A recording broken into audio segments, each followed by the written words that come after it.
Assalamu alaikum wa rahmatullahi wa barakatuhu. My name is Liaquat Zaman. I hope you guys are having a fantastic day. This is Roots of Knowledge, where I make videos for you guys to be able to learn the Arabic language, Quran, Hadith, Fiqh. And this series is dedicated to understanding the Fiqh book, Mukhtasar al-Qudoori. Right, so we have reached the Kitab of Rahan, which is to do with collateral.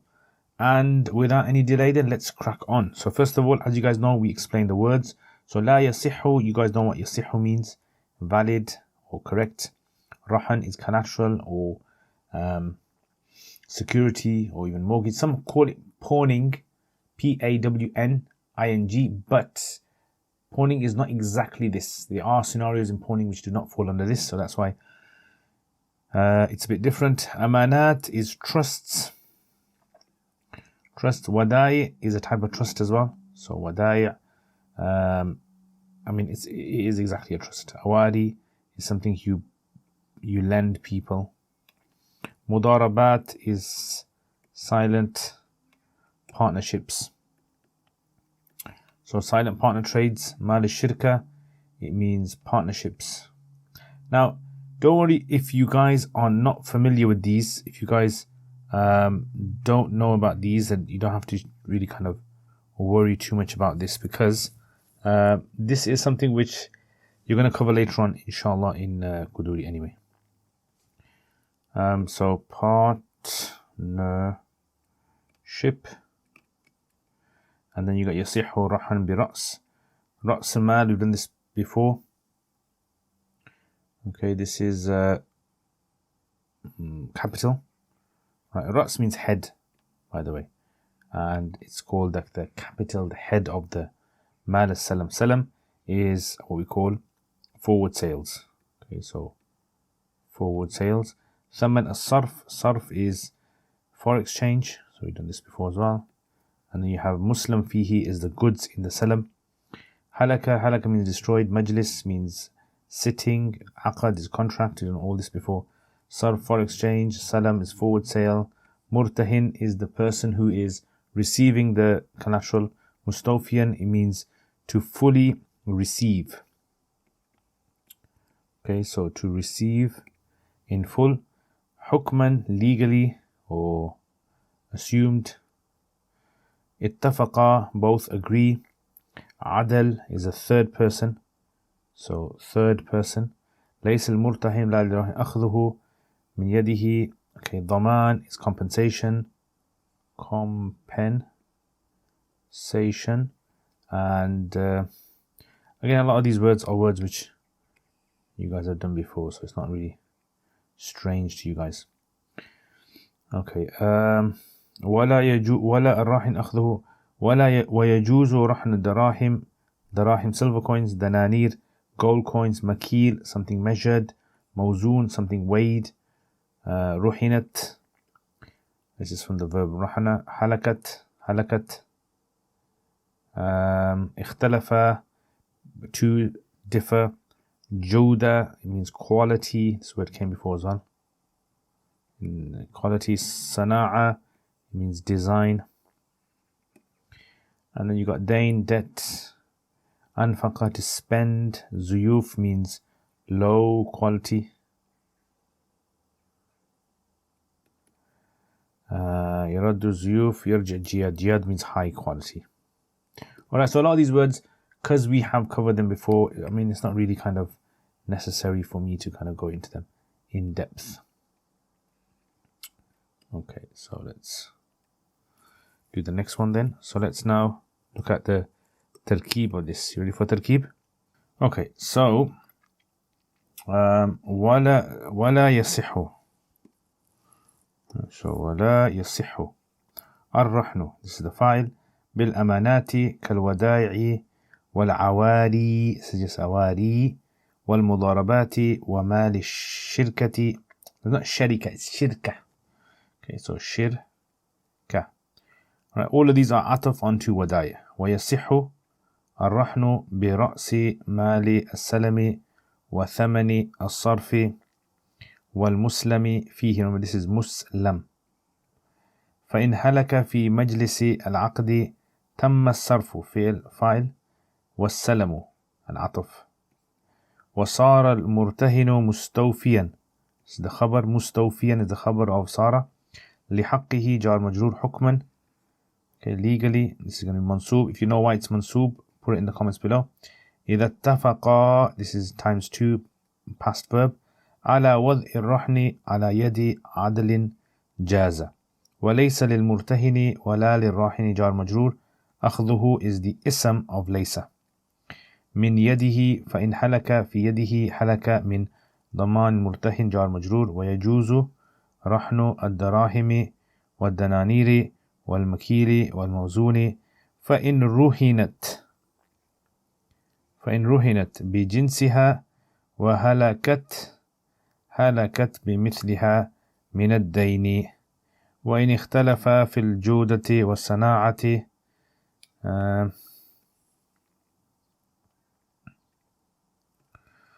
ومن كان له دين على غيره فأخذ منه مثل دينه فأنفقه ثم علم أنه كان زيوفا فلا شيء له عند أبي حنيفة. وقال أبو يوسف ومحمد, again all that's going to be عطف معطوف فاعل. ويرد مثل الزيوف, or يرد can be, and it's going to be مثل الزيوف. So let's just do that, I think.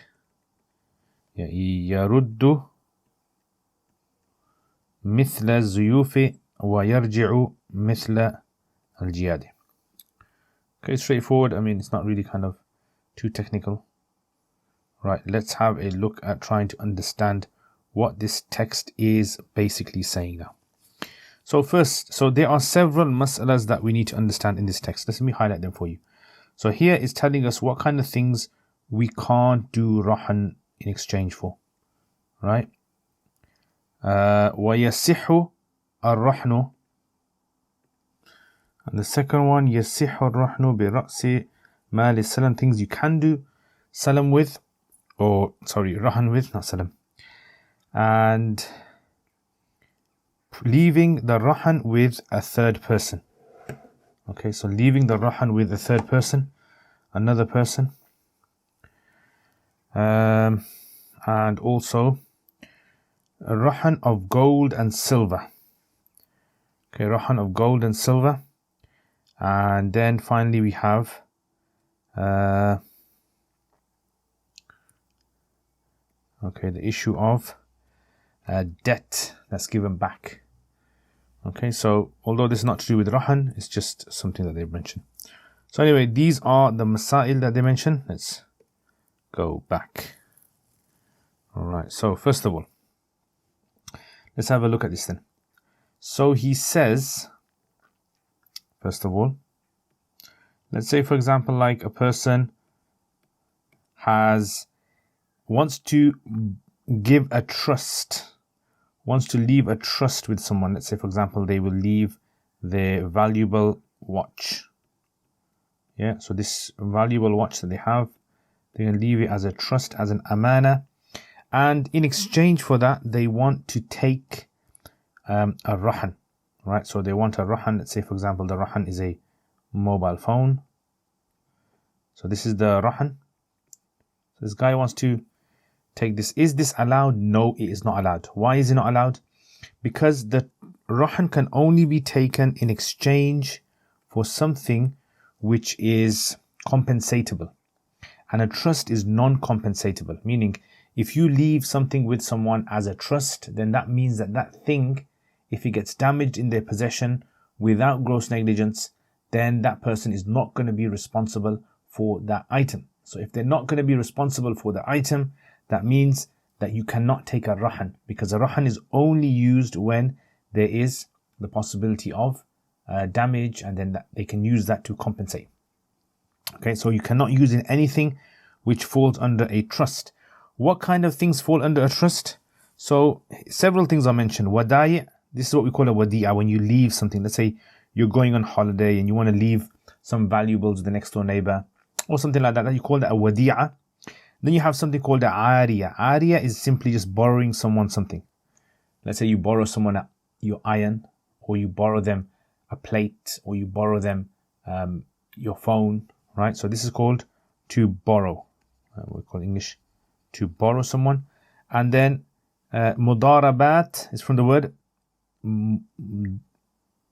mudaraba. Mudaraba is what we call a silent partnership. So for example, let's say there is a guy. He's got lots of money and he wants someone to invest that money. So he gives his money to a mudarib. Okay, so he gives it to this guy. This guy is he's got skill of trading, buying, selling. So this guy is the silent partner. We call him silent. Mr. Silent. Okay, and this guy is the guy that has the capital. So he's given the capital. He's got the skills. He goes and he invests and buys and sells, and then they share the profits. Right, the profits are shared. So if this guy gives the money, this guy cannot take a rahan. So a mobile phone. I'm going to use a mobile phone example for all these. Right, you cannot get a mobile phone because this wealth, you call this ra'sul mal. Right, so the capital is something which is non-compensatable. If something happens and the skilled worker loses it, he invests it, but it doesn't come out, it doesn't work, the business doesn't profit, then he's not responsible for this. Okay, so this is why you cannot take a rahan out on something where a person is not going to be held responsible. And the last one is shirka. So shirka is partnership. So let's say, for example, there are two individuals. They chip in money together. They both put in, let's say, £1,000 in together into their business. Then what happens is that this money now is going to be considered to be shared partnership.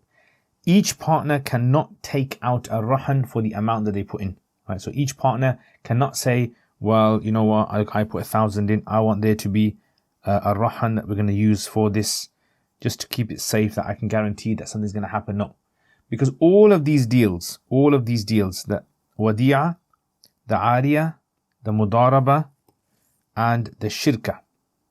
Okay. The shirka. All of these things are non-compensatable as long as the person does not show gross negligence. That's why he says over here, La yasihu. It's not valid to do rahan. Bil amanati, with amanat. Amanat is all of these.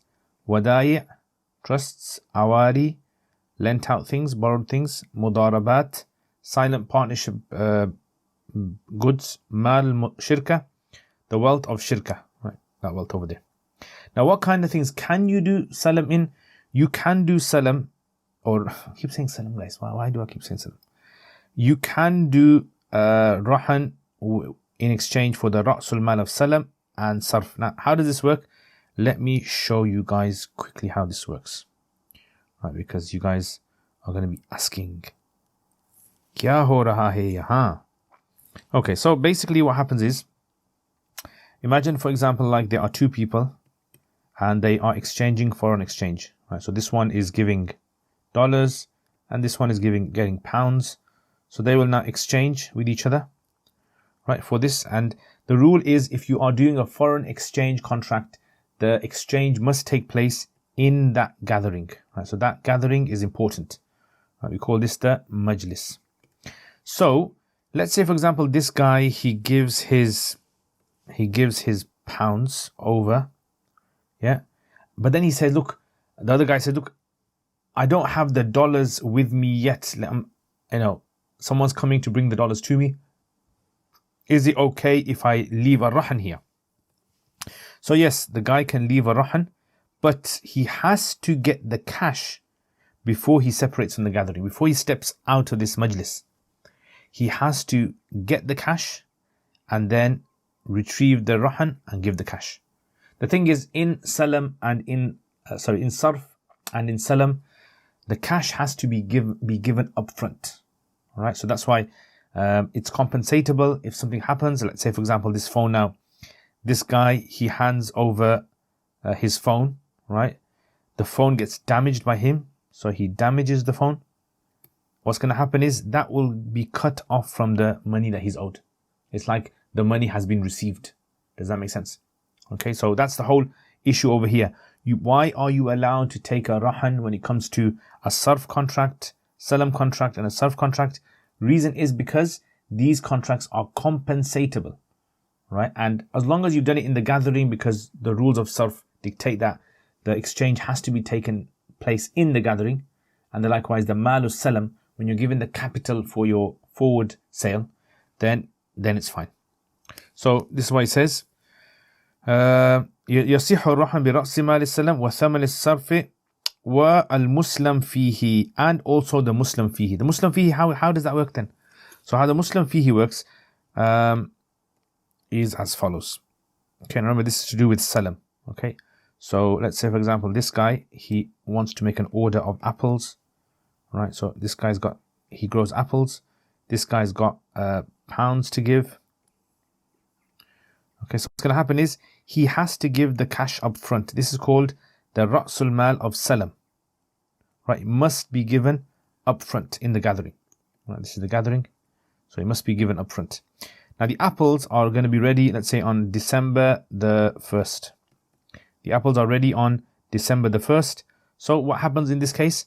Let's say December the 1st turns up and this guy has not got the apples ready. He's getting them ready. Can this guy say, right, look, you got to give me a Rahan, let's say a mobile phone, for this? Then yes, it's permissible. It's permissible for him to use a Rahan whilst he's getting the apples ready. Okay, so this is again something which is compensatable, because if you can't produce these things, then there's going to be a particular compensation for this. All right, so this is what he says. Going back to this, he says,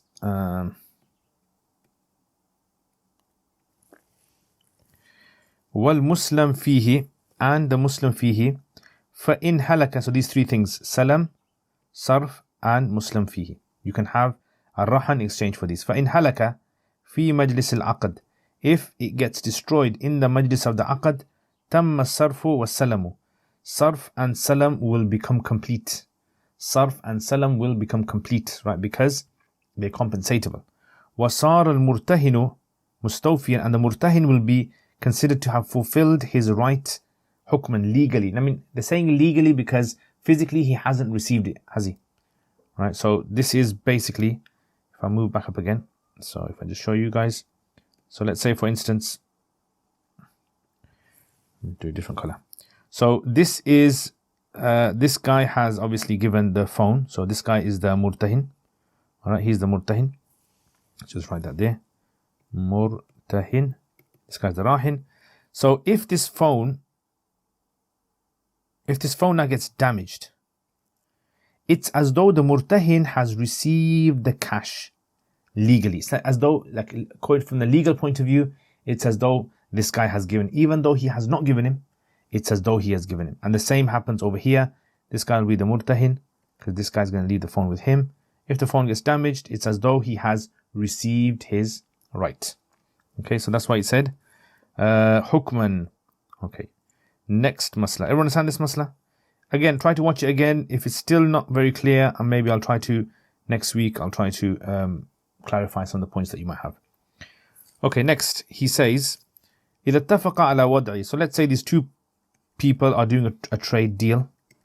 This guy is selling him a laptop, and he gives the laptop, but then the other guy does not have the money, so he leaves a Rahan, the phone. Right, this is the Rahan with him. Okay, now this guy says, look, I don't trust you with the Rahan. Right, so okay, what should we do then? So he says, give the Rahan to a third person. Right, we're going to call this guy Zaid.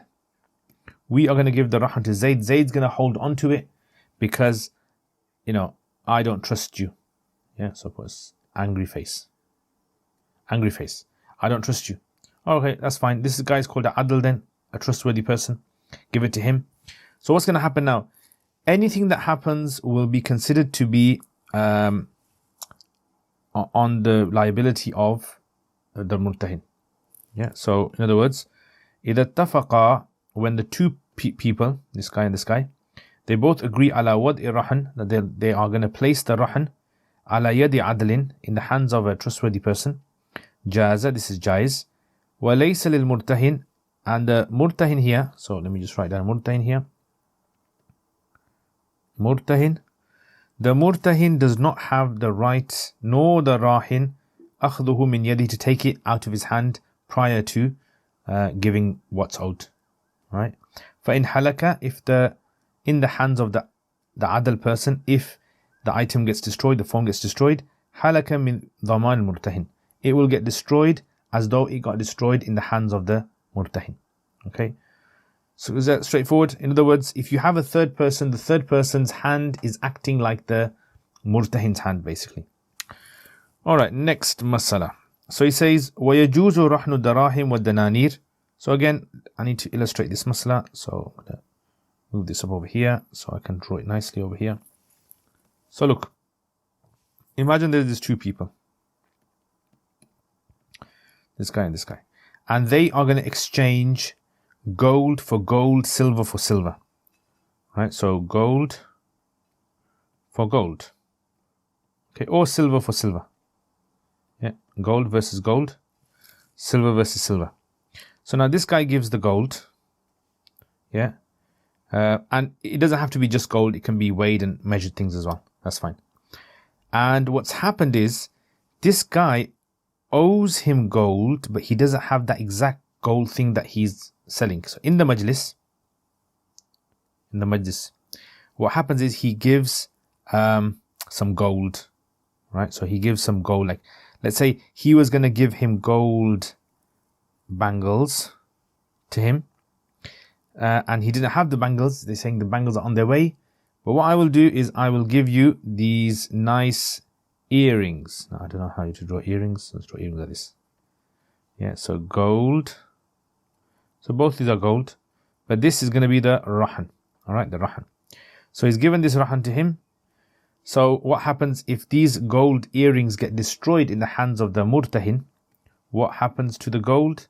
So therefore, it will get cancelled out. This will get cancelled out with this, as though the deal has been done. Right, same as before. So yajuzu rahnu darahim. It's permissible to do rahan of silver coins and gold coins and anything that's measured, like measured in cups, like rice, and mawzoon, anything that's weighed in kilos, grams, whatever. فَإِنْ رُحِنَتْ بِجِنْسِهَا, if the rahan is done with the same genus, meaning like over here, gold, gold. Yeah. So if the rahan is done with the same genus, then وَحَلَكَتْ, and perishes, حَلَكَتْ بِمِثْلِهَا مِنَ الدَّيْنِ, it gets cleared, cancelled out, it gets destroyed with something similar to it of the debt. So gold for gold. Even if وَإِنِ اخْتَلَفَا, even if the two items are different in quality and design. So let's say, for example, this is, I don't know, this is earrings. These are bangles or bracelets. Right, the two different designs are two different things. And Judah, let's say this is 18 karat gold and this is 22 karat gold. Quality is different, doesn't matter. Because the genus is the same, quality doesn't really have an impact. We discussed this when we talked about sarf as well. Right, so this is as long as it's the same genus. If it's not the same genus, he hasn't mentioned that. That's something that comes in the advanced books, okay? So if it's not the same genus, like for example, if he had left silver earrings with him, then it would be according to value, right? So you evaluate the silver earrings and then you work that out of how much it's worth and then you deduct it from what is owed. So, okay. So that's that. So whether it's darahim, dananir, makil, mawzoon, right? If it's the same genus gets destroyed as a rahan, it gets cut off from the... And this is because this masala is a riba masala. Okay, riba masala. Okay, then he says, Man kana lahu daynun ala ghayrihi فأخذ منه مثل دينه فأنفقه. So let's say, for example, this is the last masala. So this guy, he is a creditor. Right, so he has borrowed this guy. He has borrowed him, let's say, £100. Actually, you can't do this in pounds. I'll tell you why in a bit. Okay, so he's given him 100 silver coins. Okay, 100 silver coins. So what's happened is when the time came, so this was, let's say, for example, let's say a timeline. He gave him on the 1st of the month, and now on the 20th of the month, he wants the money, right? So, okay, so he's given him the money on the 20th. That's fine. gives him the money, gives him 100, and there we go. So this creditor now has gone and he's actually spent that 100. Later on he finds out, let's say on the 30th, he finds out these were bad coins. Yeah, bad coins. So what happens in this case? So according to Imam Abu Hanifa rahimahullah, Imam Abu Hanifa, he says, well, what you do is nothing. Yeah, don't do anything, because the coins were spent in a way that the person would have spent the good coins anyway. So because he didn't know and he spent them, job's done. But according to the Sahibain, they say no. They say that what he has to do is, this guy, right, the creditor, will now have to find 100 bad coins, give the 100 bad coins back to him. It can be any bad coins, and then this guy will return him 100 good coins that he was owed originally. See how it works? Okay, and that's basically how it's done. So look. So he says, Man kana lahu dayn, whoever has a debt, ala ghayrihi, upon someone else. So this guy has a debt upon someone else. فَأَخَذَ مِنْهُ مِثْلَ دَيْنِهِ. So this guy has taken from him مِثْلَ دَيْنِهِ, which is the 100. فَأَنْفَقَهُ, he's gone and spent it. So he got it on the 20th, he spent it. ثُمَّ عَلِمَ, then on the 30th he found out, كَانَ زُيُوفًا, it was low quality coins. فَلَا شَيْءَ لَهُ إِنْدَ بِحَنِيفَ. According to Imam Hanifa, he says, nothing, fine, it's done, because he spent it, end of story. قال Abu Yusuf wa Muhammad, they say no. They say, يَرُدُّ مِثْلَ الزُّيُوف, this guy now has to give him back similar coins of low quality. وَيَرْجِعْ مِثْلَ زِيَادٍ, and get back high quality. Does that make sense? Alright. And that's it, guys. That's basically the mas'ala for today. Right, so we've covered, alhamdulillah. It's a bit technical today. There's a lot of like nitty gritty masail, I think. What do you guys think? Do you guys agree with me? Do you guys disagree with me? What would you guys say? Alright, so let's have a look at some questions for today then. Are you allowed to do Rahan on anything? And says, no, you can't do Rahan of everything. It has to be something that is in itself compensatable. That's why you can't do Rahan on amanats. What does amanat include? Wadi'as, ariyas, mudarabat, and the wealth of shirkah. Can you do a Rahan of sarf contract and a malus salam contract, whether it's the capital or whether it's the goods? Yes, you can, as long as it's in the majlis, as long as it's in the gathering. And what happens if it gets destroyed? If it gets destroyed, then that's it. It gets cut off from the money that's owed. Okay, if the two people agree upon giving the Rahan to a third person to hold on to, is that allowed? Yes, it's allowed. And what if it gets damaged in his hands? Then it gets damaged as though it got damaged in the hands of the murtahin. Okay. And is it permissible to do Rahan of gold versus gold, silver versus silver, etc.? Yes, it is permissible. And what happens if it gets damaged? If it gets damaged, then it gets cut off. But what if the quality is different and the design is different? It doesn't matter, right? It'll just be the weight of gold that got destroyed, right? So technically those earrings could have been worth thousands of pounds and the bracelets are just worth a few £100s, right? But we don't look at that, the price, because the genus is the same. Okay, and what about if a person owes a person money, good quality money, he's given him back to him, but it was bad quality without the guy knowing. The guy spent the money and then later realizes that it was bad quality. What does he do? Abu Hanifa says nothing. Sahibain say he's got to give him back some bad coins and get good ones back. Khalas, Jazakumullah khair, guys. I hope you guys had a wonderful experience with this lesson. If there's any questions you guys have, please leave them in the comments below. I know the lessons are getting a bit, well, some of these lessons are a bit intricate. They require real thinking. You can't just watch it like that. You have to watch it again and again to get your hand around some of the concepts here. Okay, guys, take care, inshallah. Thank you to all my patrons for supporting my channel. May Allah bless all of you guys. And if you guys want to become patrons, if you guys want to support my channel, it means a lot to me, because all my videos that I put up are free of charge for people to watch, and it's a sadaqah jariyah for anyone who supports the channel. And that's it. Check out the description below. Assalamu alaikum wa rahmatullahi wa barakatuh.